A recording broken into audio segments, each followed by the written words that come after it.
बहुजन संघटक या सामाजिक संस्थेच्या वतीनं गेले अनेक दिवस संविधान जाणीव जागृती सुरू आहे आणि संविधानातील ज्या महत्वाच्या तरतुदी आहेत त्या महत्वाच्या तरतुदी या आपल्यापुढे उपलब्ध करून देण्याचा प्रयत्न या बहुजन संघटक या सामाजिक संस्थेच्या वतीनं केला जात आहे। आणि त्याचाच भाग म्हणून आपण कालच्या व्याख्यानामध्ये साधारणतः केंद्र राज्य वित्तीय संबंध कसे होते, केंद्र सरकार कोणती उत्पन्नाची साधनं कर आकारू शकते, राज्य सरकार कोणती उत्पन्नाची साधनं आकारू शकते, कर्ज कोणते काढू शकतं, खर्चाच्या महत्वाच्या बाबी कोणत्या, आणि वर्तमानाशी त्याची सांगड मी घालण्याचा प्रयत्न केला। आणि या दिशेनं काही महत्वाचे बदल जे करणं अपेक्षित आहे, काही सुधारणा ज्या करणं अपेक्षित आहे, त्याचीही चर्चा मी कालच्या व्याख्यानाला केली होती। काल मी तुम्हाला संविधान दिनाच्या अत्यंत मनापासून शुभेच्छा दिल्या। त्याचाच भाग म्हणून आज ही संविधानाच्या संदर्भामध्येच अत्यंत महत्वाच्या तुमच्या माझ्या जिव्हाळ्याच्या विषयावर बोलण्यासाठी मला बहुजन संघटक या सामाजिक संस्थेनं निमंत्रण दिलेलं आहे। त्यांचा मी अत्यंत मनापासून धन्यवाद देतो। प्रामुख्यानं राहुल आणि त्याची जी टीम आहे ती संविधानाची जाणीव जागृती ज्ञान याचं अत्यंत महत्वाचं काम हे बहुजन सामाजिक संघटन करत आहे। आणि तुम्ही सगळे या कार्यक्रमासाठी उपस्थित राहिलेले सगळे सहभागी, तुम्हालाही मी धन्यवाद देतो। पुनश्च बहुजन संघटक या सामाजिक संस्थेला मी धन्यवाद देतो। आणि आज मी तुम्हाला एका अत्यंत महत्वाच्या विषयावरती तुमच्याशी चर्चा करणार आहे, तुमच्याशी विचार विनिमय करणार आहे, चिंतन मनन करणार आहे। आणि तो जो विषय आहे तो विषय आपल्याला माहित आहे की आपल्याला असं वाटतं की आपला एखादा व्यवसाय असावा, आपण व्यापारामध्ये सहभागी व्हावं, आपण व्यापार वाढवण्याचा प्रयत्न करावा आणि तो व्यापार देशांतर्गत असावा, आंतरराष्ट्रीय व्यापार असावा। कारण trade is an effective means of rapid and all-round economic growth. व्यापार हे जलद आणि प्रभावी विकासाचे साधन आहे, प्रभावी आणि जलद विकासाचे साधन आहे। आणि त्यामुळं संविधानामध्ये व्यापाराच्या संदर्भातल्या कोणत्या तरतुदी आहेत, कोणत्या प्रोव्हिजन्स केलेल्या आहेत, कोणत्या आर्टिकल्स मध्ये कोणत्या कलमामध्ये केलेल्या आहेत, त्या नेमक्या काय सांगतात, कोणत्या प्रकारचा व्यापार देशाला आपल्या अर्थव्यवस्थेला अपेक्षित आहे। आणि विशेष महत्वाची गोष्ट म्हणजे जर काही परिस्थितीमध्ये आपल्याला व्यापार धोरणामध्ये बदल करावा लागला तर व्यापार धोरण कोणत्या दिशेने आपल्याला बदलता येतं, बदलू शकतो, याचाही विचार या अनुषंगानं संविधानामध्ये त्याच्या ठळक नोंदी तरतुदी करण्यात आलेल्या आहेत। आणि याबरोबरच अत्यंत अजून एक त्याला जोडून एक महत्वाचा विषय तुम्हाला माहित असेल, माजी राष्ट्रपती एपीजे अब्दुल कलाम हे शास्त्रज्ञ होते, अत्यंत मोठे संशोधक होते, विचारवंत होते। त्याने असं सांगितलं होतं की भारत आर्थिक महासत्ता होणार। आणि आर्थिक महासत्ता कसं होणार याविषयीचा प्रश्न त्यांना विचारण्यात आला आणि त्यावेळेला त्यांनी जे उत्तर दिलं ते उत्तर म्हणजे भारत हा तरुणांचा देश आहे। साधारणतः 17 वर्षाच्या पुढचे तरुण जे आहेत त्यांची संख्या आपल्या देशामध्ये 60% पेक्षा अधिक आहे। आणि हे विकासाचं इंजिन आहे, विकासाचं ऊर्जा स्रोत आहे, इंजिन आहे। त्याचा वापर जर आपण केला तर त्या अनुषंगानं आपला जलद आणि सर्वांगीण आर्थिक आणि सामाजिक विकास साध्य करणं सहज शक्य आहे। या पार्श्वभूमीवरती आपल्या देशामध्ये कोणत्या प्रकारच्या सेवा केंद्र सरकार आणि राज्य सरकार देऊ शकतं याच्या तरतुदी आपल्या संविधानामध्ये कॉन्स्टिट्यूशन मध्ये करण्यात आलेल्या आहे। त्यासाठीची व्यवस्था काय असू शकते, त्यासाठीची यंत्रणा काय असू शकते, कोणत्या प्रकारच्या व्यवस्था यामध्ये अभिप्रेरित आहेत आणि कशा पद्धतीनं या सेवा पुरवायच्यात, या सेवा उपलब्ध करून द्यायच्या याविषयीच्या तरतुदी सुद्धा आपल्या या संविधानामध्ये आहेत। आणि म्हणून मी आज तुम्हाला आपल्या संविधानामध्ये व्यापार व्यवसाय विषयी काय तरतुदी आहेत, काय व्यवस्था असू शकते, काय धोरण आपण निश्चित करू शकतो, आणि दुसरं महत्वाचं म्हणजे केंद्र सरकार आणि राज्य सरकार ज्याला आपण नागरी सेवा असं म्हणू, सिव्हिल सर्व्हिसेस असं म्हणू, या कोणत्या प्रकारच्या सिव्हिल सर्व्हिसेस नागरी सेवा आपल्या देशातल्या लोकांना, तरुणांना उपलब्ध करून देऊ शकतं, त्यासाठीची पात्रता काय असू शकते, त्यासाठीची व्यवस्था काय असू शकते, याच्या सगळ्या तरतुदी आपल्याला संविधानामध्ये करण्यात आलेल्या आहेत. आणि म्हणून तो विचार मी तुमच्यापुढे मांडणार आहे. अर्थात ते करत असताना वर्तमानाशी मी त्याची सांगड घालण्याचा प्रयत्न करणार आहे आणि काही सुधारणा, काही रिव्हिजन्स, मॉडिफिकेशन्स हे करणं आवश्यक आहे का, याचा विचार आपल्याला या अनुषंगाने करणं आवश्यक आहे. अशा प्रकारे पुनश्च मी बहुजन संघटक या सामाजिक संस्थेला मी मनापासून धन्यवाद देतो. या व्याख्यानासाठी ऑनलाईन पद्धतीने सहभागी झालेल्या सगळ्या सहभागी बंधू भगिनींना मी अत्यंत मनापासून धन्यवाद देतो आणि एका महत्वाच्या विषयावरती संविधानाच्या चौकटीमध्ये चर्चा करण्यासाठी, विचार विनिमय करण्यासाठी आपण एकत्र जमलेलो आहोत. आणि तो विषय आहे व्यापार विषयक, व्यवसाय विषयक काय तरतुदी आहेत आणि ज्या नागरी सेवा असं म्हणतो, सिव्हिल सर्व्हिसेस असं म्हणतो, केंद्र सरकार आणि राज्य सरकार या दोन्ही पातळ्यांवरती त्या कोणत्या नेमक्या सेवा असू शकतात, त्याची व्यवस्था काय असू शकते, याच्या सगळ्या चर्चा, याची सगळी विचार, या संबंधीची धोरणं, तरतुदी या तुमच्या पुढे मी मांडण्याचा प्रयत्न करणार आहे. So far as today's lecture is concern, first of all, I am very much thankful to Bahujan Sangatak, a social organization, because it has been playing a very important role in spreading the knowledge, awareness about the Constitution of India, how the Constitution is important, and how its knowledge, education can be spread, as the result of which awareness among the people in the society as a whole that can be enhanced. And it is on that, and as the part of that, yesterday we had a Constitution Day, and on eve of the Constitution Day, I delivered a lecture on what provisions are there relating to center-state financial relations, finance commission, tax revenue sources, and spending activities and public debt, etc., etc. And what are the policy implications for contemporary India? And more importantly, what changes are required? What changes are required so far as strengthening of center-state financial relations and the working of the finance commission that is there.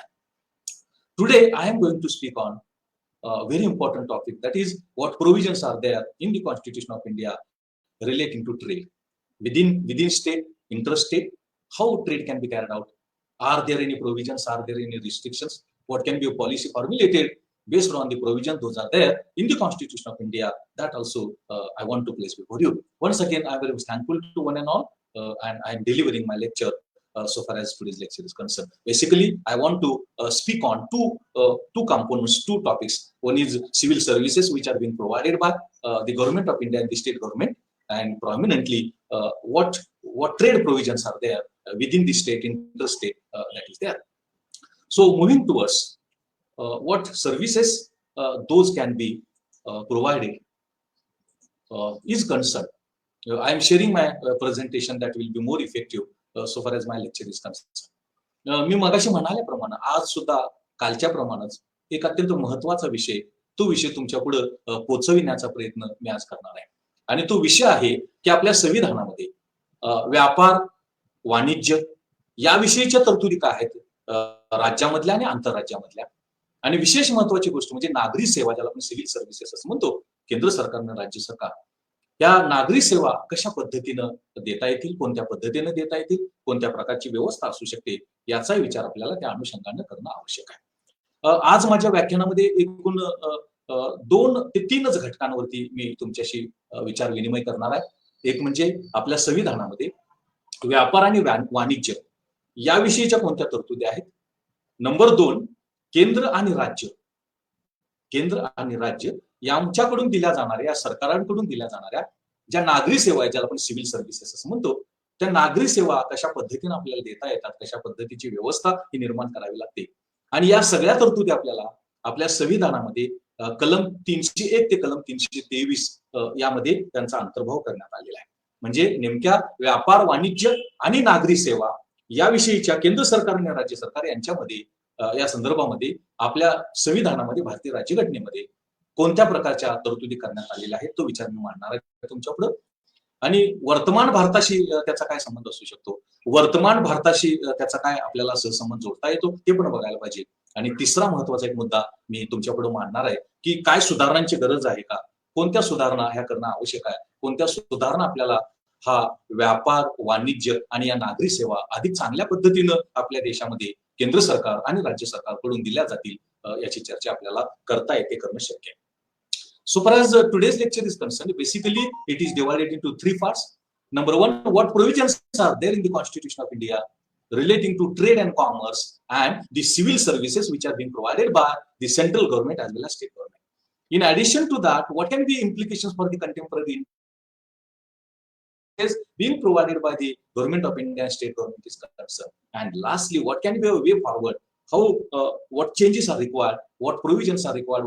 What modifications are required so as to strengthen the supply of trade and commerce services and more importantly, civil services being provided by government of India as well as state government. Now, talking about the provisions relating to trade commerce in India, in state and within state and between the states. As per Article 301, there is a freedom of trade, commerce, and intercourse. And Article 301 tells us that, subject to other provisions, trade, commerce, and intercourse throughout the territory of India shall be free. Shall be free. And there is in some situations, circumstances, there can be restrictions. And these restrictions are also necessary to be taken into account. Those are, the Parliament can enact a law and impose restrictions within part of the territory of India as per the public interest.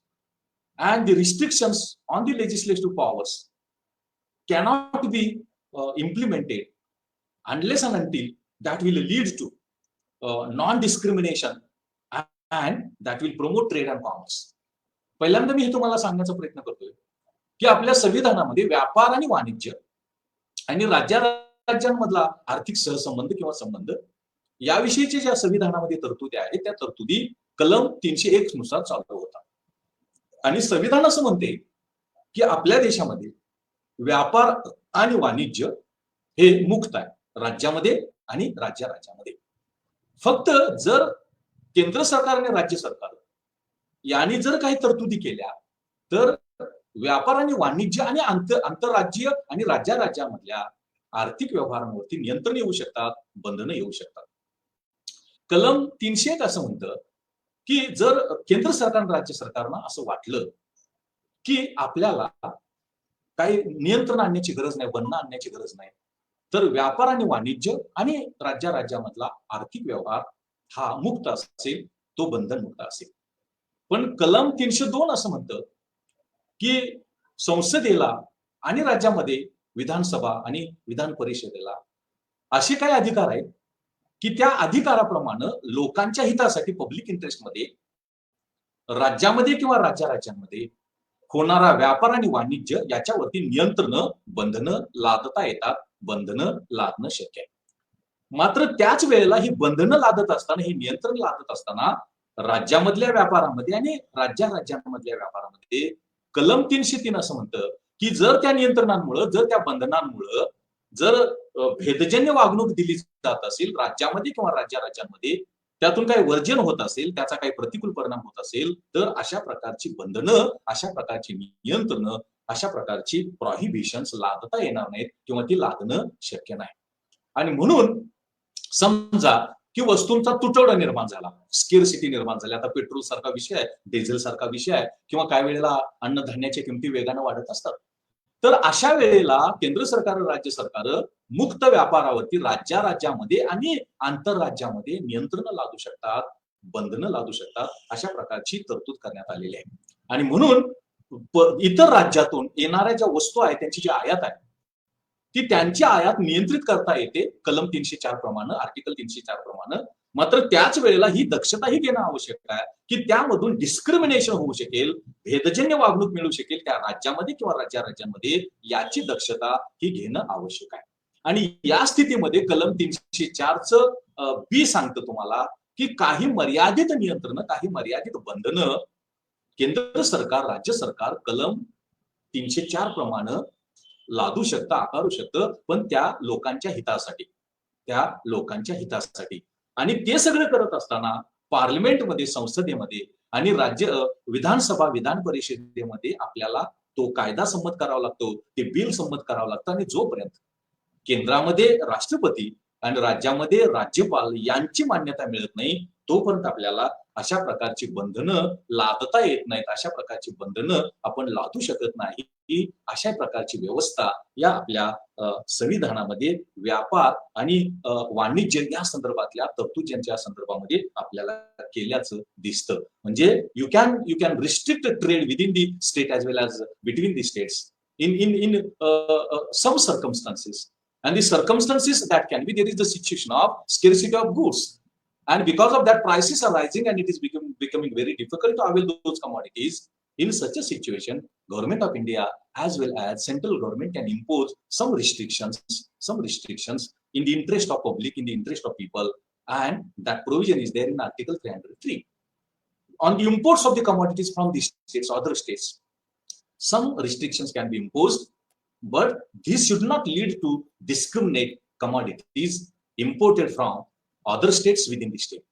At the same time, if there is a possibility of public welfare, in that situation only we can restrict trade within the state and across the states or between the states. That provision we get in Article 304. And unless and until at national level law is enacted, bill is enacted, and Parliament gives sanction, and prominently president gives approval, and in the case of states governor gives approval, those restrictions on trade and commerce cannot be imposed within the state as well as between the states. That provision is there. कलम 305 असं म्हणतं आपल्या संविधानाचं की जोपर्यंत अशा प्रकारच्या तरतुदीचा कायदा होत नाही नियंत्रित करणारा, तोपर्यंत आपल्याला अशा प्रकारची बंधनं लादता येत नाही. मात्र जर प्रचलित असलेला कायदा हा जर आपल्याला ठेवायचा असेल, वस्तू व सेवांच्या व्यापाराच्या संदर्भातला राज्यातला व्यापार आणि राज्यांमधला व्यापार, तर आपल्याला तो नियंत्रित आपण करू शकत नाही किंवा ते बंधन आपल्याला काढून टाकता येत नाही जोपर्यंत असा कायदा होत नाही केंद्र पातळीवरती आणि राज्य पातळीवरती असा कायदा होत नाही. पण आपल्याला असं वाटलं की आहे त्याच तरतुदी आपल्याला ऍज इट इज ठेवायचे, आहे त्याच तरतुदी आपल्याला ऍज इट इज ठेवायच्या असतील तर आपल्याला तशा प्रकारची व्यवस्था करता येते. म्हणजे पूर्वीची जी व्यापार व्यवस्था होती, वाणिज्य व्यवस्था होती, ऍज इट इज जर आपल्याला ठेवायची असेल तर ते आपण ठेवू शकतो. पण जर राष्ट्रपतीने मान्यता दिली, राज्यपालांनी मान्यता दिली तर आपण त्यामध्ये बदल करू शकतो. आणि तो बदल करत असताना, ती बंधनं नियंत्रण लादत असताना आपल्याला हे करायला पाहिजे की लोकांच्या हितासाठी आपण केलेला आहे. वस्तू व सेवांची टंचाई आहे, वस्तू व सेवांची दुर्मिळता आहे, आणि विशेष महत्वाची गोष्ट म्हणजे त्यामधून लोकांचा फायदा होणार आहे, त्यामधून लोकांचं हित होणार आहे. अशा प्रकारची व्यवस्था, राज्यातला व्यापार, राज्यांमधला व्यापार तो मुक्त असावा का बंधनं असावा, तो नियंत्रित असावा का अनियंत्रित असावा, आणि त्यासाठी आपण नेमका काय प्रयत्न करायला पाहिजे याची तरतूद ही आपल्या संविधानामध्ये केलेली आहे किंवा संविधानामध्ये करण्यात आलेली आहे असं आपल्याला म्हणता येतं.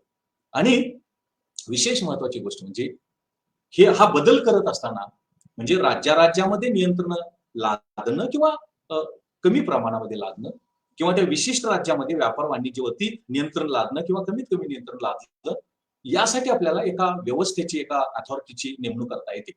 आणि ती अथॉरिटी, ती प्राधिकरण किंवा ती प्रशासकीय व्यवस्था अशा प्रकारची नियंत्रण किती लादायची का लादायची नाही, कमी लादायची का अजिबात लादायची नाही, कोणत्या परिस्थितीमध्ये ती लादायची, कोणत्या परिस्थितीमध्ये ती लादायची नाही, या संबंधीची व्यवस्था, या संबंधीचा निर्णय त्या अथॉरिटीकडूनच घेता येईल. अशा प्रकारची व्यवस्था कलम 307 प्रमाणे, आर्टिकल 307 प्रमाणे करण्यात आलेली आहे असं आपल्याला दिसतं.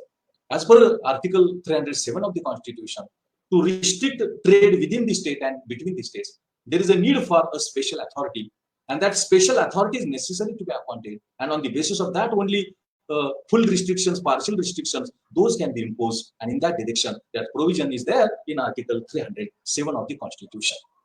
अशा प्रकारे राज्यामधला व्यापार आणि वाणिज्य, एका राज्यातला व्यापार आणि वाणिज्य यावं, तो मुक्त असावा का तो नियंत्रित असावा, किती नियंत्रण असावीत, कोणत्या परिस्थितीमध्ये आपल्याला ती नियंत्रण लादता येतील, वस्तू व सेवांची टंचाई असेल, लोकांचं हित होणार असेल, काही आणीबाणीची परिस्थिती निर्माण झालेली असेल, तर या स्थितीमध्ये आपण अशा प्रकारची नियंत्रण अंतर्गत व्यापार आणि राज्यांमधला व्यापार यामध्ये आपण करू शकतो. अर्थात त्यासाठी एका स्वतंत्र प्राधिकरणाची गरज असते, एका स्वतंत्र अथॉरिटीची, प्रशासकीय व्यवस्थेची गरज असते. आणि या सगळ्या तरतुदी भारतीय संविधानामध्ये कलम 301, कलम 302, कलम 303, कलम 304 यामध्ये करण्यात आलेले आहे असं आपल्याला दिसतं. आणि म्हणून आपल्याला हे सगळं करत असताना जर आपल्याला असं वाटलं की सरकारचीच मक्तेदारी असावी, तर आपण सरकारची मक्तेदारी पण त्यामध्ये ठेवू शकतो आणि त्याची तरतूद सुद्धा कलम 305 मध्ये आणि 6 मध्ये करण्यात आलेली आहे. कलम 307 मध्ये मात्र आपल्याला अशी व्यवस्था करता येते की व्यापार नियंत्रित ठेवता येतो किंवा मुक्त करता येतो,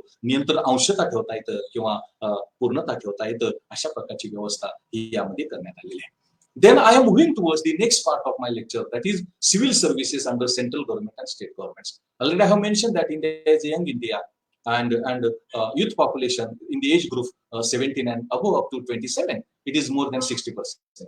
And as already I have mentioned that APJ Abdul Kalam, former president of India, was talking about, unless and until this engine of growth is used, we are not in a position to realize and achieve rapid and all-round socio-economic development of the economy. And it is therefore the government of India, central government as well as state government, has to provide civil services, has to provide jobs, employment opportunities, services in government departments. And what services are there? Those provisions I am trying to place before you henceforth. आता मी दुसऱ्या महत्वाच्या घटकाकडे तुमचं लक्ष वेधण्याचा प्रयत्न करतोय, आकर्षित करण्याचा प्रयत्न करतोय. आणि दुसरा महत्वाचा मुद्दा म्हणजे तरुणांचा देशामध्ये कोणत्या प्रकारच्या नागरी सेवा, कोणत्या प्रकारच्या नोकऱ्या केंद्र सरकार, राज्य सरकार देऊ शकतं आणि त्या संबंधीच्या नेमक्या तरतुदी आपल्या संविधानामध्ये, आपल्या राज्यघटनेमध्ये, कॉन्स्टिट्यूशन मध्ये कोणत्या आहेत, कोणत्या कलमानुसार त्याच्या केल्या जातात त्या तरतुदी, याचा एक विचार आपल्याला करणं आवश्यक आहे. As per Article 308, when the Constitution refers to state, it excludes Jammu and Kashmir, because previously Jammu and Kashmir had a special status. Now it is not there. Now, so far as recruitment conditions are concerned, recruitment conditions of service of persons are to be fixed by the central government and state government. And as per Article 309, the services to be provided will be regulated by the central government and state government, and that recruitment and conditions of service are to be regulated by the government of India and the state government as per Article 309. The government of India and state government can make rules and regulating the recruitment and the conditions of services for persons to be appointed in the civil services and the services being provided by the government of India and state government that is there. आता मी एका महत्वाच्या मुद्द्यात तुमचं लक्ष वेधून घेण्याचा प्रयत्न करतोय आणि तो महत्वाचा मुद्दा म्हणजे केंद्र सरकार आणि राज्य सरकार कोणत्या प्रकारच्या नागरी सेवा किंवा कोणत्या प्रकारचे नोकर भरती करू शकतं, त्यासाठीची यंत्रणा काय असू शकते, त्यासाठीची व्यवस्था काय असू शकते, याच्या ठळक तरतुदी आपल्याला भारतीय संविधानामध्ये करण्यात आलेल्या आहेत. या तरतुदीप्रमाणे कलम 308 प्रमाणे या संविधानामध्ये राज्य या संकल्पनेचा उच्चार करण्यात आलेला आहे. आणि राज्य म्हणजे जम्मू काश्मीर सोडून बाकीचे राज्य असं अभिप्रेत होतं, पण आता जम्मू काश्मीरचा जो सेपरेट दर्जा आहे तो दर्जा आता काढून टाकण्यात आलेला आहे. आता यामध्ये केंद्र सरकार, राज्य सरकार ज्या प्रामुख्यानं नोकऱ्या किंवा नागरी सेवा पुरविण्याची तरतूद कलम 309 प्रमाणे करण्यात आलेली आहे. आणि हे कलम असं सांगतं की केंद्र सरकार, राज्य सरकार यांच्यामध्ये नोकर भरती आणि नोकरीच्या सेवा शर्ती या कलम 309 प्रमाणे कराव्यात अशा प्रकारची तरतूद आहे. आणि त्यासाठी जे कायदे मंडळ आहे त्या कायदे मंडळानं अशा प्रकारची कायदे तयार करावेत, कायदे संमत करावेत, म्हणजे संसद आणि लोकसभा, राज्य विधानसभा आणि विधान परिषद, आणि त्यांनी अशा प्रकारची नोकर भरती करावी, सेवा शर्ती निर्माण कराव्यात, अशा प्रकारची तरतूद यामध्ये करण्यात आलेली आहे. आणि ती करत असताना राज्य सरकारने वेगळी करायची आहे आणि केंद्र सरकारने वेगळी करायची आहे. ते करत असताना अर्थात दोघांनी आपल्या कायदे मंडळामध्ये कायदा संमत करणं आवश्यक आहे, कायदा मान्य करणं आवश्यक आहे, अशा प्रकारची तरतूद ही कलम 309 प्रमाणे करण्यात आलेली आहे. कलम 310 असं म्हणतं की या संविधानामध्ये साधारणतः जे नोकरी करणारे आहेत त्या नोकरी करणारे किती वर्षापर्यंत किंवा किती कालावधीपर्यंत नोकरी करू शकतात याची तरतूद ही कलम 310 प्रमाणे आणि करण्यात आलेली आहे. आणि यामध्ये त्याने असं सांगितलेलं आहे की त्यासंबंधीचे नियम, त्यासंबंधीची नियमावली ही कायद्याच्या माध्यमातून राष्ट्रपती आणि राज्यपालांनी त्याला मान्यता दिल्यानंतर ती अंतिम होऊ शकते किंवा ती अंतिम होते. आणि एकदा ते काय मान्य झालं की मग त्या नोकरी केलेल्या किंवा ती नागरी सेवेमध्ये भरती केलेल्या त्या व्यक्तीला आपल्याला काढून टाकता येत नाही किंवा आपण ते काढू शकत नाही. पण समजा की त्यानं काही मिसकंडक्ट केलं, काही गैरवर्तन केलं तर किंवा त्याचं एक्सपायर झाली, त्याचा नोकरीचा कालावधीचा संपला, म्हणजे तो रिटायर व्हायच्या याला आला, तर मग त्यातूनच या जागा रिकाम्या होऊ शकतील अशा प्रकारची तरतूद करण्यात आली आहे. म्हणजे रिटायर निवृत्त झाल्यानंतर आणि त्या व्यक्तीनं कामावरती असताना काही मिसकंडक्ट केलं, गैरवर्तन केलं, तर त्याचा परिणाम म्हणूनच भरती केलेली नोकरी त्या जागेवरती ती व्यक्ती काम करू शकते आणि मग सेवानिवृत्ती किंवा रिटायरमेंट झाल्यानंतर आणि गैरवर्तन झाल्यानंतर मात्र त्या नोकरी संपते अशा प्रकारची तरतूद ही कलम 310 प्रमाणे करण्यात आलेली आहे. आता कलम 311 मध्ये असं सांगण्यात आलेलं आहे, dismissal, removal, reduction in rank of person employed in civil capacities under union or state. समजा की सेवेतून काढून टाकायचं आहे किंवा त्याला डिसमिस करायचं आहे किंवा त्याचा जो पद आहे, त्याचं जे रँक आहे, ते रँक जर कमी करायचं आहे, तर त्यासाठीची तरतूद ही कलम 311 मध्ये करण्यात आलेली आहे. आणि कलम 311 असं म्हणतं की यामध्ये जर त्या व्यक्तीला काढून टाकायचं असेल किंवा त्याचं जे रँक आहे ते कमी करायचं असेल किंवा त्याला पदच्युत करायचं असेल, तर ते करण्याचा अधिकार त्याच्यापेक्षा लोअर ग्रेडच्या ऑफिसरला नाही. त्याच्या सबऑर्डिनेट जो असेल त्या सबऑर्डिनेट अथॉरिटीला नाही. पण समजा त्या व्यक्तीला नोकरीतून काढून टाकणं किंवा पदच्युत करणं किंवा त्याचं डिग्रेडेशन करणं हे करता येतं कधी जर त्याच्यावरती आक्षेप असतील तर त्याला पेनॉल्टी म्हणजे दंडाची पण तरतूद करण्यात आलेली आहे. आणि काही वेळेला जर गुन्हा मोठा असेल तर पदमुक्त करणं, पदावरनं काढून टाकणं आणि त्याची रँक कमी करणं याची तरतूद सुद्धा कलम 311 मध्ये करण्यात आलेली आहे. अर्थात हे करत असताना एक गोष्ट विचारात घेणं आवश्यक आहे आणि ती गोष्ट म्हणजे ज्याला नोकरीतून काढून टाकायचं आहे, ज्या व्यक्तीला पदच्युत करायचं आहे किंवा त्याचा रँक जे आहे ते कमी करायचं आहे, त्याची चौकशी व्हायला पाहिजे. आणि ती जर चौकशी योग्य झाली आणि त्या चौकशीतून ती व्यक्ती दोषी सिद्ध झाली तरच त्या व्यक्तीला नोकरीतून केंद्र सरकारच्या खात्यात असू दे किंवा राज्य सरकारच्या खात्यात असू दे काढून टाकता येतं, अन्यथा काढून टाकता येत नाही. आणि म्हणून अशा प्रकारच्या त्या चौकशीनंतरच मग ती व्यक्ती दोषी असेल तरच तिला पदमुक्त करता येतं, काढून टाकता येतं किंवा त्याचा जो दर्जा आहे, त्याची जी रँक आहे ती रँक कमी करता येते. अशा प्रकारची व्यवस्था ही यामध्ये करण्यात आलेली आहे. आता या सेवा देश पातळीवरती आणि राज्य पातळीवरती दोन्ही प्रकारचे, देश पातळीवरती आणि राज्य पातळीवरती दोन्ही प्रकारचे आहेत. आता पहिल्यांदा देश पातळीवरच्या सेवा जर आपण बघू लागलो तर देश पातळीवरच्या सेवा प्रामुख्यानं त्याची नोकर भरती आणि सेवा शर्ती निर्माण करण्याची तरतूद ही कलम 312 प्रमाणे आर्टिकल 312 मध्ये करण्यात आलेली आहे. आणि यामध्ये प्रामुख्यानं नागरी सेवा आणि पोलीस सेवा यांचा समावेश करण्यात आलेला आहे. सिव्हिल सर्व्हिसेस आणि पोलीस सर्व्हिसेस याच्या तरतुदी करण्यात आली. त्याच पद्धतीनं न्याय सेवा, ज्युडिशियल सर्व्हिस यांचा पण समावेश हा यामध्ये करण्यात आलेला आहे. मात्र त्या ज्या केंद्र पातळीवरती न्यायाधीशांची जी नेमणूक करायची आहे ती न्यायाधीशांची नेमणूक ही जिल्हा पातळीवरच्या वरचा न्यायाधीश पाहिजे. जिल्हा पातळीच्या वरचा न्यायाधीश पाहिजे, त्याच्या खालच्या लेवलचा तो न्यायाधीश असता कामा नये. अशा प्रकारची व्यवस्था सुद्धा या संविधानामध्ये करण्यात आलेली आहे. आणि त्यासाठीच्या आवश्यक तरतुदी या कायद्यानं संविधानाच्या चौकटीवर करणं अपेक्षित आहे किंवा ती करण्याची गरज आहे असं कलम 311 हे आपल्याला सांगतं. कलम 312 असं म्हणतं की ही जी सेवा आहे ही सेवा कंटिन्यू करणं आणि ती चालू ठेवणं ही सेवा कलम 312 प्रमाणे त्यामध्ये ते अपेक्षित आहे. आणि ते करत असताना ज्या काही सेवा शर्ती ठरलेल्या आहेत त्या सेवा शर्तीप्रमाणे राष्ट्र पातळीवरती, देश पातळीवरती संसद अशा प्रकारची नेमणूक करू शकतं. अशा प्रकारची नेमणूक करण्याचा अधिकार हा संसदेमध्ये कायदा संमत झाल्यानंतरच करता येतं. आणि त्याची जी सेवा आहे त्याचं नियमन राष्ट्र पातळीवरती, देश पातळीवरती ही करता येते. समजा काही वेळेला वादविवाद निर्माण झाला तर अशा प्रकारच्या सोडवणुकीची तरतूद सुद्धा कलम 312 मध्ये करण्यात आलेली आहे. 312 मध्ये करण्यात आलेली आहे.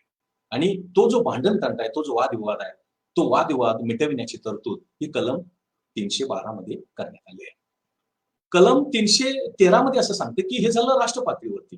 राज्य पातळीवरती सुद्धा अशाच प्रकारची व्यवस्था करावी, अशा प्रकारची व्यवस्था या संविधानामध्ये करण्यात आलेली आहे आणि तशा प्रकारच्या तरतूद या संविधानामध्ये करण्यात आलेल्या. जसं राष्ट्र पातळीवरती केंद्र सरकारनं, पार्लमेंटनं, संसदेनं करायचं आहे, तसं राज्य पातळीवरच्या ज्या नागरी सेवा आहेत, सिव्हिल सर्व्हिसेस आहेत, पोलीस सर्व्हिसेस आहेत, त्याची तरतूद ही राज्यांनी आपल्याला करायची आहे, राज्यांनी करणं आवश्यक आहे. अशा प्रकारची व्यवस्था ही यामध्ये करण्यात आलेली आहे. Now the services, which services are available, civil services and police services, and what can be the conditions of service, and what can be the recruitment procedure, and suppose there is a problem of dismissal or deterioration in the rank of the employees concerned. All those provisions we find in the Constitution of India as per Article 312, Article 312, then Article 313.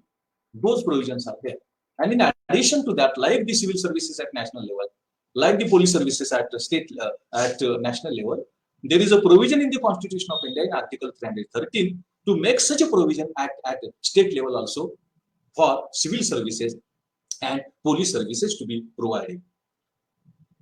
यानंतर आपल्या पुढे जो प्रश्न निर्माण होतो की या ज्या नागरी सेवा द्यायच्या, त्या ज्या आपल्या ह्या ज्या पोलीस सेवा द्यायच्या, या सेवा केंद्र पातळीवरती वेगळ्या, राज्य पातळीवरती वेगळ्या, आणि त्याचबरोबर समजा दोन राज्य किंवा एकापेक्षा अधिक राज्यांच्या एकत्रित जर सेवा अशा प्रकारच्या पुरवायच्या असतील तर तशा प्रकारची व्यवस्था करता येते. ती करण्याची तरतूद ही आपल्या संविधानामध्ये करण्यात आलेली आहे. म्हणजे केंद्र पातळीवरच्या, एका राज्य पातळीवरच्या आणि एकापेक्षा अधिक राज्य पातळीवरच्या या सिव्हिल सर्व्हिसेस किंवा नागरी सेवा या पब्लिक सर्व्हिस कमिशनच्या माध्यमातून, लोकसेवा आयोगाच्या माध्यमातून उपलब्ध करून देण्याची, निर्माण करून देण्याची व्यवस्था ही यामध्ये करण्यात आलेली आहे. अशा प्रकारची व्यवस्था ही यामध्ये करण्यात आलेली आहे. यामध्ये कलम 315 प्रमाणे पब्लिक सर्व्हिस कमिशन, लोकसेवा आयोगाची नेमणूक ही राज्य पातळीवरती आणि केंद्र पातळीवरती करायची. हा लोकसेवा आयोग केंद्र सरकार पुरता, राज्य सरकार पुरता किंवा दोन किंवा अधिक राज्यांपुरता तो मर्यादित असू शकेल आणि त्याला joint state public service commission असं म्हटलेलं आहे. म्हणजे महाराष्ट्र आणि गोवा, महाराष्ट्र आणि कर्नाटक असे एकत्रितरित्या सुद्धा अशा प्रकारचा हा लोकसेवा आयोग असू शकतो. अशा प्रकारची व्यवस्था ही यामध्ये करण्यात आलेली आहे. आणि यामध्ये साधारणतः कोणत्या सेवांची गरज आहे आणि त्यासाठीची व्यवस्था कशी करायला पाहिजे, काय गरज आहे, या संबंधीची व्यवस्था ही कलम 315 मध्ये 1, 2, 3, 4, 5 या उपकलमा अंतर्गत करण्यात आल्याची आपल्याला दिसते.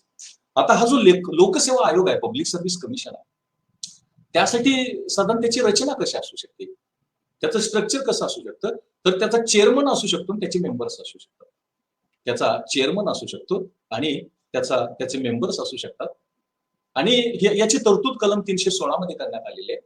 यामध्ये असं म्हटलेलं आहे की यामध्ये 50% जे मेंबर आहेत या लोकसेवा आयोगाचे राष्ट्र पातळीवरती आणि देश पातळीवरती, राज्य पातळीवरती, त्यापैकी 50% हे प्रशासनामध्ये काम केलेले, किमान 10 वर्षाचा अनुभव किंवा काम केलेले लोक असायला पाहिजेत, एम्प्लॉय असायला पाहिजे.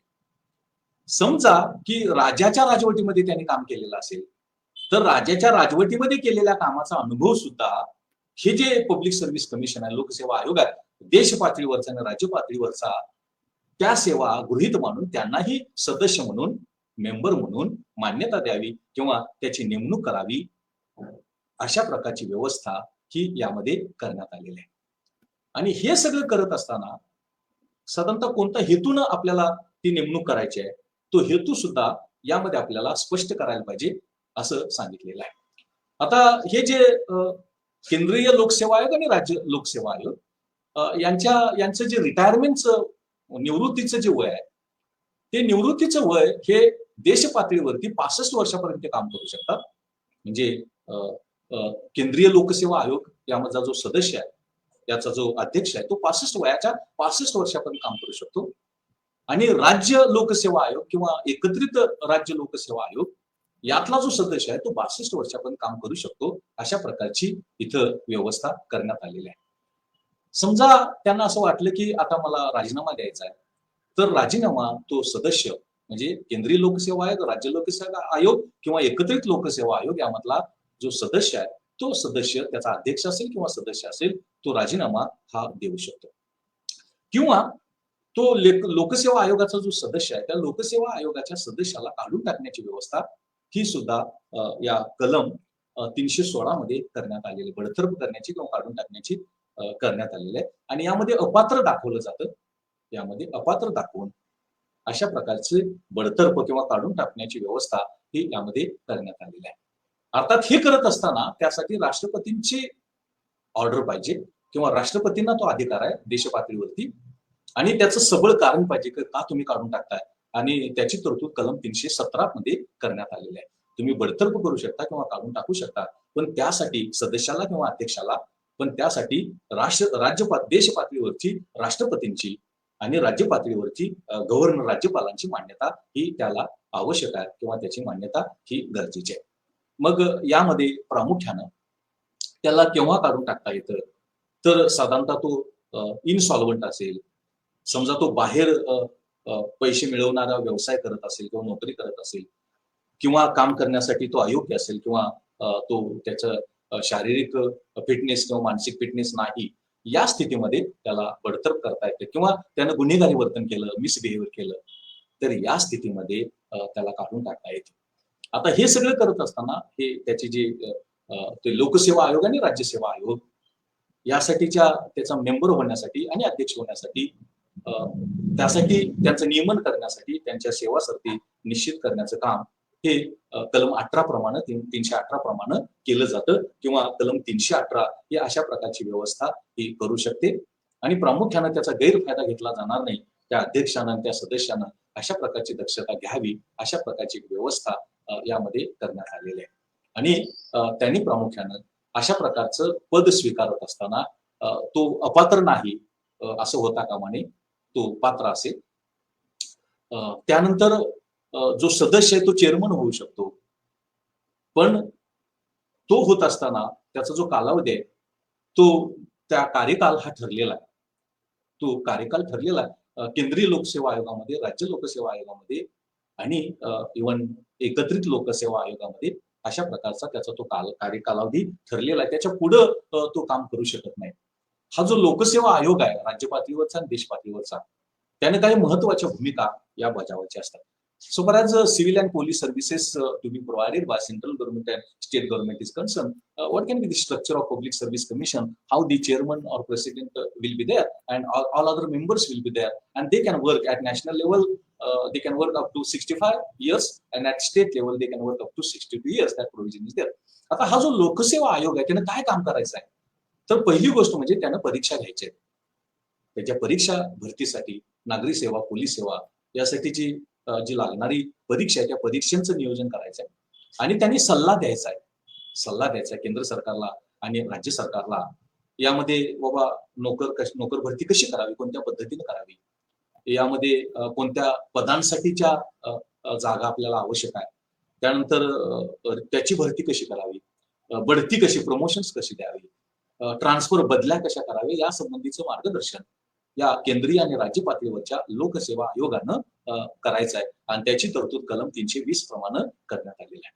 त्याचबरोबर यामध्ये असं होता कामा नये की व्यक्तिगत हितावरती किंवा व्यक्तिगत हित साधू शकेल अशा प्रकारची काही व्यवस्था होता कामा नये, नाहीतर त्याच्यावरती डिसिप्लिनरी ऍक्शन घेण्याची व्यवस्था ही यामध्ये करण्यात आलेली आहे असं आपल्याला दिसतं. एखादी व्यक्ती जर एखाद्या नोकरीवरती जर आपला अधिकार दाखवत असेल तर त्यासाठी तिथलं पात्रता ती पूर्ण करणं आवश्यक आहे, त्याची रितसर भरती होणं आवश्यक आहे, त्यासाठीचा अनुभव पात्रता विचारामध्ये घेणं आवश्यक आहे. त्यानं राज्याच्या कालावधीमध्ये राजवटीमध्ये काम केलेलं असेल तरी सुद्धा त्याचा विचार करणं आवश्यक आहे. नोकरी केल्यानंतर त्याला निवृत्ती वेतन हे मिळालं पाहिजे, आणि निवृत्ती वेतनसाठी हक्क सांगत असताना त्याची सेवा, इव्हन त्यानं राजाच्या राजवटीमध्ये केलेली सेवा ही विचारामध्ये घेणं आवश्यक आहे.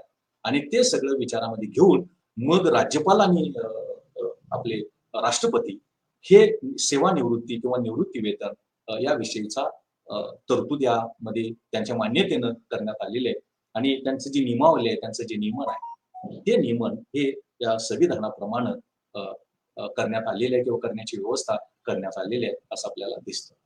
याबरोबर समजा आहेत ती जी कामं, जबाबदाऱ्या, कर्तव्य केंद्रीय लोकसेवा आयोग आणि राज्य लोकसेवा आयोग करत आहे, त्याच्यामध्ये जर काही वाढीव जबाबदाऱ्यांची भर टाकायची असेल, काही वाढीव कामं द्यायची असतील, तर वाढीव कामं करत असताना साधारणतः आपल्याला असं दिसतं की त्याची तरतूद ही आपल्या संविधानामध्ये आहे.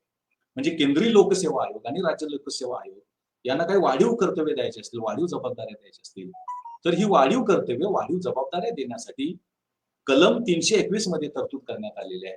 आणि कलम 321च्या या तरतुदीप्रमाणे केंद्र सरकार आणि राज्य सरकार हे जे आयोग आहेत त्यांना वाढीव जबाबदाऱ्या, वाढीव कर्तव्य देण्याची व्यवस्था ही करण्यात आलेली आहे.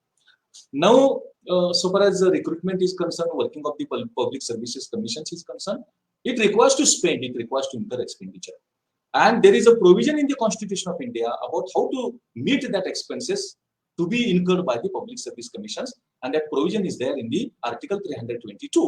And this article tells us that from the consolidated fund, we have to incur expenditure on the working of the Public Service Commission. आता हे जे लोकसेवा आयोग आहे, राज्यसेवा आयोग आहे, त्यांच्या कामकाजामध्ये हे काम करत असताना काही खर्च होणं आवश्यक आहे. त्या अध्यक्ष असतील, ते सदस्य असतील, त्यांचं पगार असेल, बाकीच्या सेवा असतील, तर तो जो येणारा खर्च आहे त्या खर्चाची तरतूद ही कलम 322 मध्ये करण्यात आली आहे. आणि राज्य पातळीवरचा कन्सॉलिडेटेड फंड, एकत्रित निधी, आणि केंद्र पातळीवरचा एकत्रित निधी, कन्सॉलिडेटेड फंड, यातून त्यांचा खर्च हा भागवायचा आहे, खर्च हा मिटवायचा आहे, अशा प्रकारची तरतूद यामध्ये करण्यात आलेली आहे.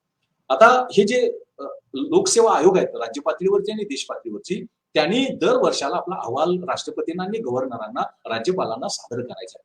आणि तो अहवाल काय करायचा आहे की काय केलं तुम्ही वर्षभरामध्ये काय केलं, कोणती कामं केली, काय केली, त्याचा वर्कडन रिपोर्ट ज्याला आपण म्हणतो, तो वर्कडन रिपोर्ट हा कलम 323 प्रमाणे राष्ट्र पातळीवरच्या आयोगानं राष्ट्रपतींना आणि राज्य पातळीवरच्या आयोगानं गव्हर्नरांना, राज्यपालांना दरवर्षी तो सादर करायचा आहे. ते सादर करणं सक्तीचं आहे असं आपल्याला दिसतं. आता समजा हे सगळं काम करत असताना काही वादविवाद निर्माण झाला, काही तंटा निर्माण झाला, तर त्यासाठी ऍडमिनिस्ट्रेटिव्ह ट्रिब्युनल्स म्हणजे प्रशासकीय ट्रिब्युनल कोर्टची व्यवस्था कलम 323 प्रमाणे करण्यात आलेली आहे. कलम 323 प्रमाणे, 323A प्रमाणे ती करण्यात आलेली आहे. आणि यामध्ये समजा काही तक्रारी असतील, यामध्ये समजा काही वादविवाद, काही प्रश्न असतील, तर ते सोडवण्याची किंवा त्या संबंधीच्या तक्रारी करण्याची तरतूद या प्रशासकीय ट्रिब्युनल्स मध्ये, कोर्टामध्ये कलम 323A प्रमाणे त्या अधिकाऱ्यांना, प्रशासकीय अधिकाऱ्यांना करता येते. त्यासाठी हे जे प्रशासकीय ट्रिब्युनल आहे, हे जे न्यायालय आहे, त्याची स्थापना करायची, त्याला न्याय व्यवस्था, त्याला अधिकार हे उपलब्ध करून द्यायचे. त्याची प्रक्रिया कशी असेल ती प्रक्रिया निश्चित करायची आहे.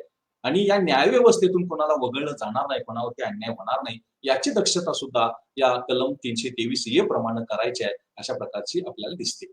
आता हे जे प्रशासकीय ट्रिब्युनल आहे, हे प्रशासकीय ट्रिब्युनल यामध्ये जे दाखल केलेल्या केसेस आहेत, त्या केसेस एका ट्रिब्युनल कडून दुसऱ्या ट्रिब्युनलकडे आपल्याला स्थलांतरित करता येतात.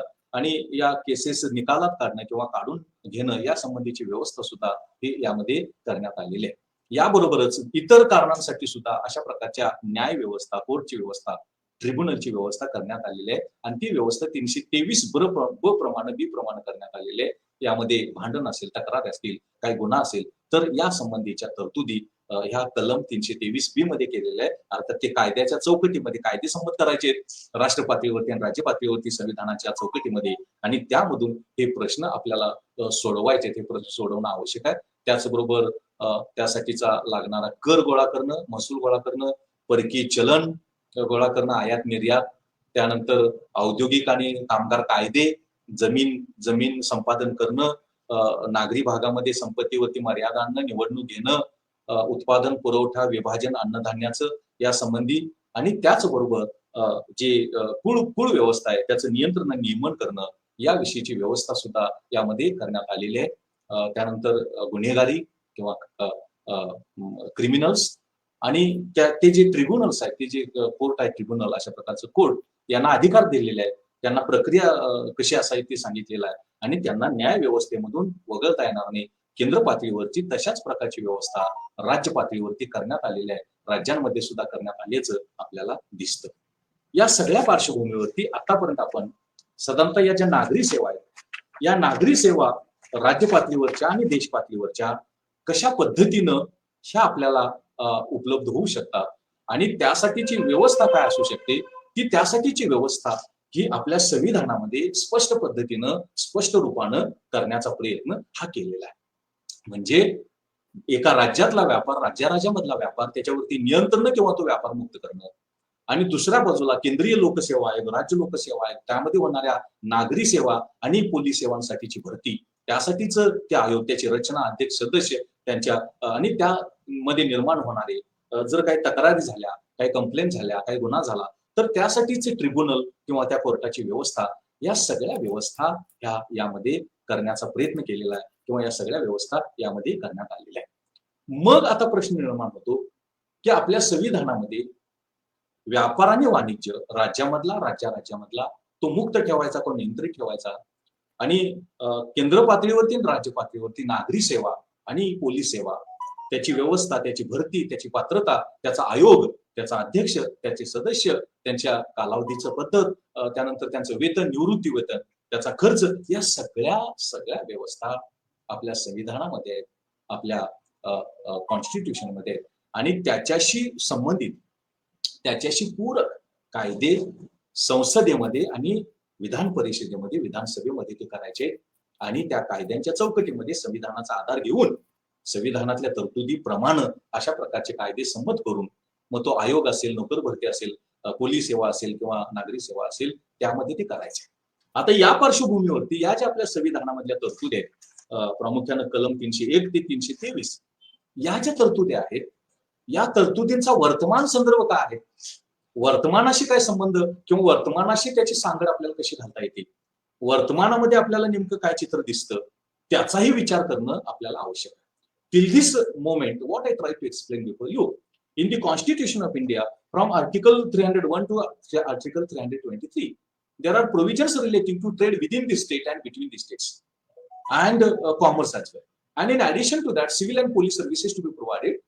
What recruitment can be there, how to be recruited, what mechanism, authority to be provided, what are the duties and responsibilities of Union Public Service Commission and State Public Service Commission. Then there can be Joint Public Service Commission. All those things, those are there provided in Constitution, Article 301 to 323.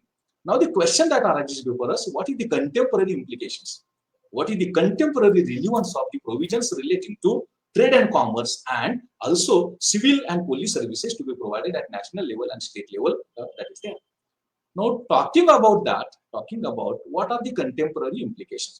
आता वर्तमानाशी संबंध किंवा वर्तमानाशी सांगड आपल्याला कशी घालता येते, आपण नुसत्या व्यापाराचा विचार करू लागलो पहिल्यांदा, व्यापार आणि वाणिज्य, तर आपल्याला स्मगलिंगचा प्रश्न निर्माण होतो, चोरटा व्यापार, ब्लॅक मार्केटिंग, काळा बाजार किंवा स्पेक्युलेशन, सट्टेबाजी, आणि हे सगळे जे व्यवहार आहेत, ते सगळे व्यवहार हे आपल्या संविधानामध्ये राज्यामधला व्यापार आणि राज्यामधला व्यापार यामध्ये या तरतुदी नाहीत किंवा यामध्ये न बसणार आहे, या तरतुदीमध्ये न बसणार आहे.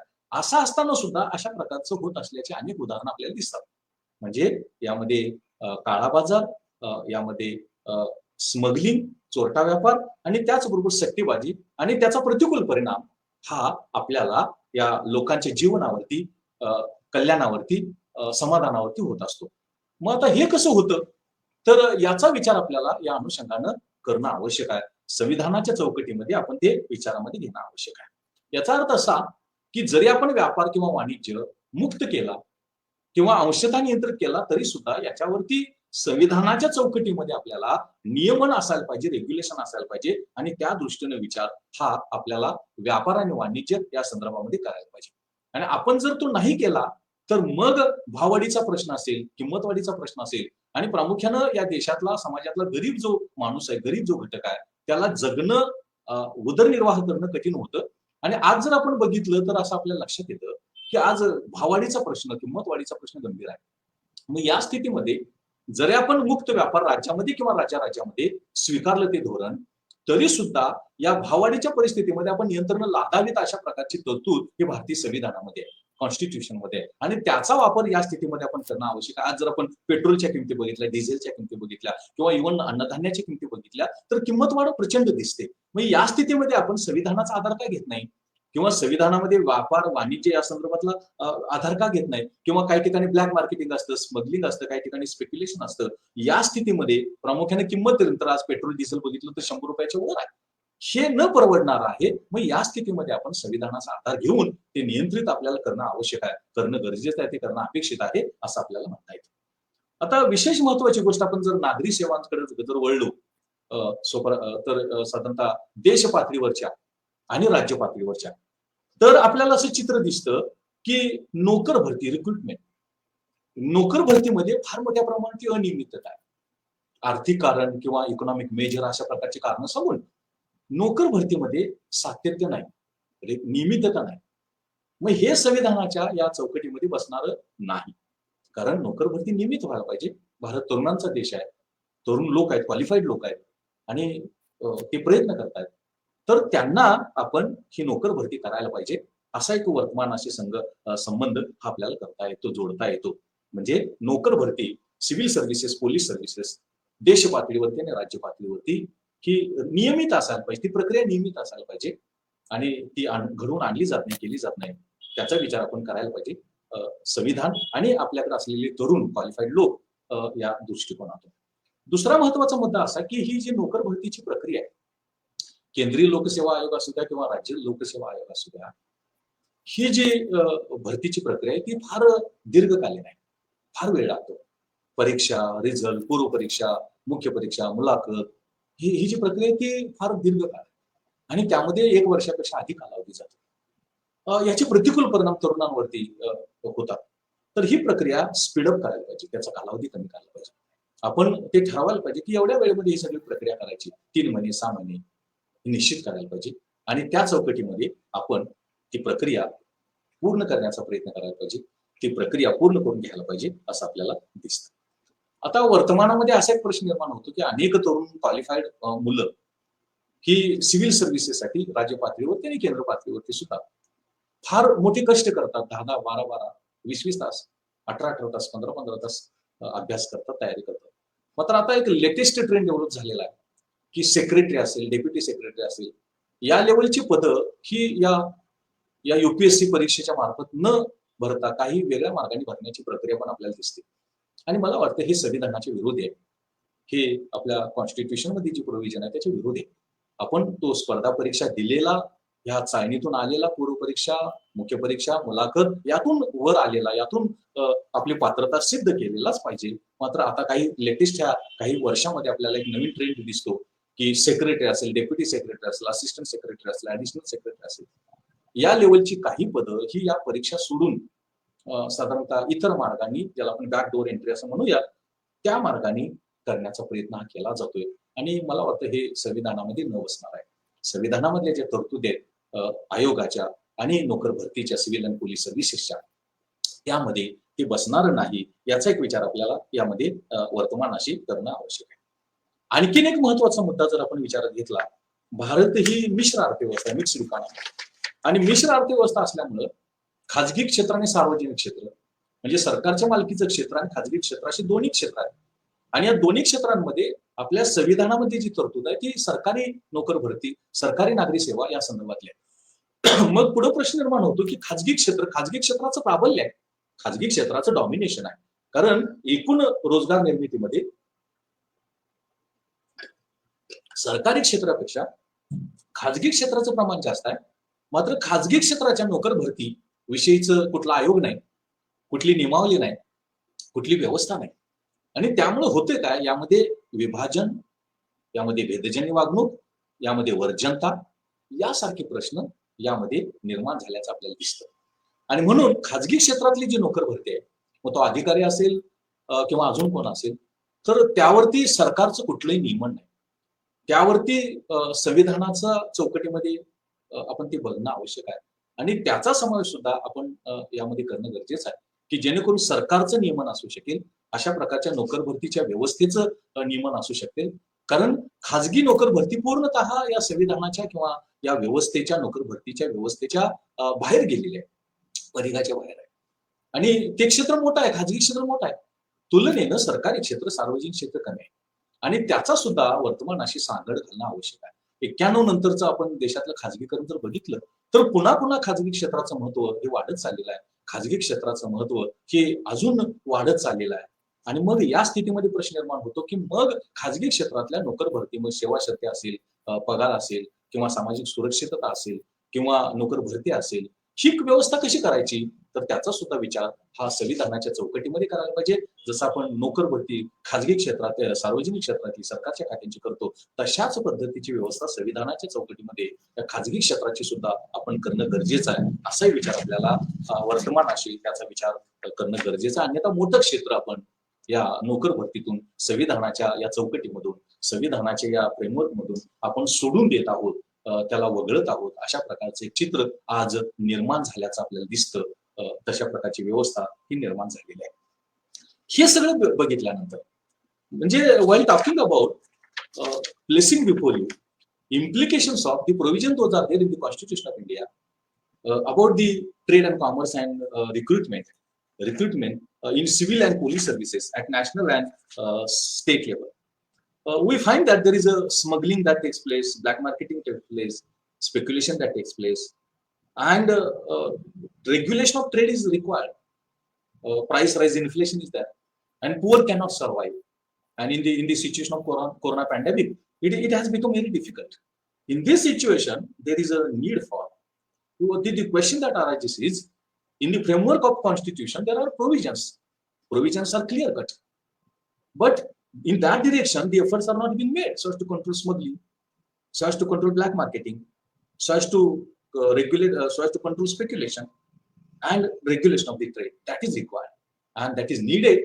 Means we are honestly, wholeheartedly, sincerely not implementing provisions. Those are there in the Constitution about trade, commerce, control of smuggling, black marketing, speculation, price control. Price control, you can see what are the prices of petrol, diesel. They have crossed a limit of 100 rupees, and it is not affordable. It is unaffordable. So in this situation, the provisions in the Constitution are necessary to be taken into account, and their control over there or regulating them is of crucial importance.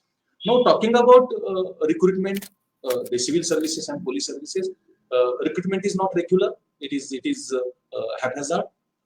Then the process is very lengthy. It requires 2 years, 3 years, so far as completing process is concerned. And nowadays, backdoor entries found. Deputy secretary level, assistant secretary level, additional secretary level, recruitment is taking place without excluding these public service commissions at national level. That is being happen. We can call it as a backdoor entry, and this is happening. And one very important point is that Indian economy is a mixed economy, and it is being a mixed economy. There is private sector as well as public sector and government sector. But unfortunately, there is no control or regulation over the private sector about recruitment, about the salaries, about the social securities, about the recruitment, about the qualification, eligibility. No provisions are there. Those processes also should be carried out in the framework of Constitution that is required. म्हणजे आपण व्यापार असेल, वाणिज्य असेल, त्यामध्ये जे काही उणीव आपल्याला दिसतात, किंवा केंद्रीय नोकर भरती असेल, राज्य नोकर भरती असेल, त्यामध्ये नसलेले सातत्य असेल, किंवा आता लेटेस्ट बॅकडोर एंट्रीचे जे प्रश्न काय निर्माण होत आहेत, ह्यावरती हे का होत आहे, तर आपण संविधानाचा प्रामाणिकपणे आपण त्यामधल्या तरतुदींचा अंमल करत नाही, त्यामधल्या तरतुदी आपण प्रामाणिकपणे राबवत नाही किंवा त्याची कार्यवाही करत नाही असं आपल्याला दिसतं. आणि महत्वाचा मुद्दा असा की हे झालं सरकारी किंवा सार्वजनिक क्षेत्राच्या बाबतीमध्ये. खाजगी क्षेत्राच्या बाबतीमध्ये काय मोठा आहे, खाजगी क्षेत्र मोठा आहे, त्या मानानं सरकारी क्षेत्र, सार्वजनिक क्षेत्र आपल्या देशातलं कमी आहे. मग या खाजगी क्षेत्रातली नोकर भरती, त्याची पात्रता, त्याची व्यवस्था, त्याची यंत्रणा, पात्रता, पगार, सामाजिक सुरक्षितता, हे सुद्धा आपण संविधानामध्ये जे सरकारी किंवा सार्वजनिक क्षेत्रामध्ये नोकर भरतीच्या संदर्भामध्ये जे केलेलं आहे तशाच पद्धतीने ते करणं आवश्यक आहे. म्हणजे ते योग्य पद्धतीने होऊ शकेल, न्याय देणारं, समता प्रस्थापित करणार होऊ शकेल, अन्यथा वर्जन होणारं ते ठरू शकेल किंवा वर्जन होणारं आपल्याला दिसतं.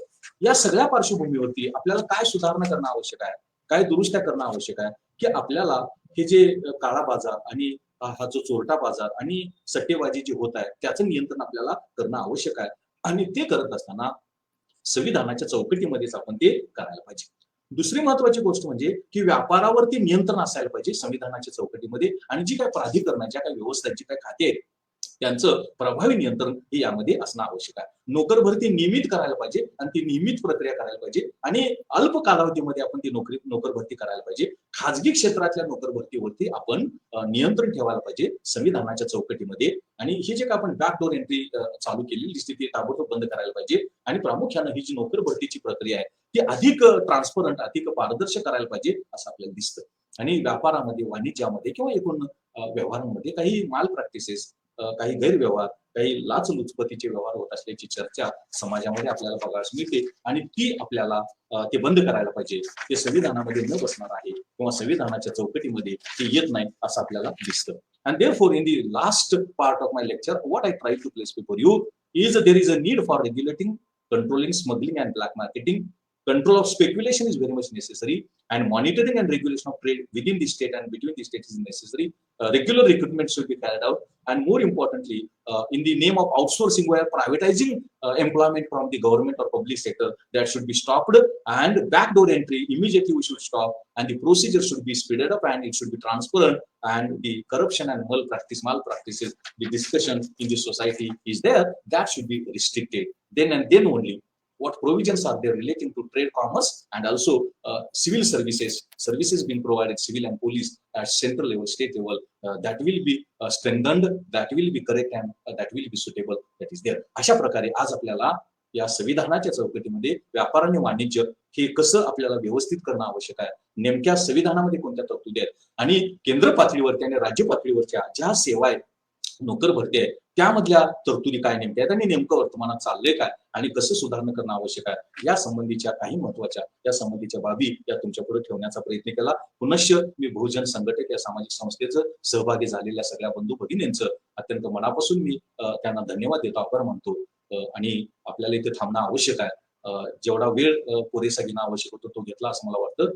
Last but not the list, I am very much thankful to Bahujan Sanghatak for organizing such a very wonderful lecture on the provision those are there in the trade and commerce and recruitment in civil and police services at national level and state level, and more prominently what is the contemporary implications of all those provisions those are there in the constitution, what about the private employment recruitment, and more importantly what revisions or what changes are required so as to strengthen the provision those are there in the constitution.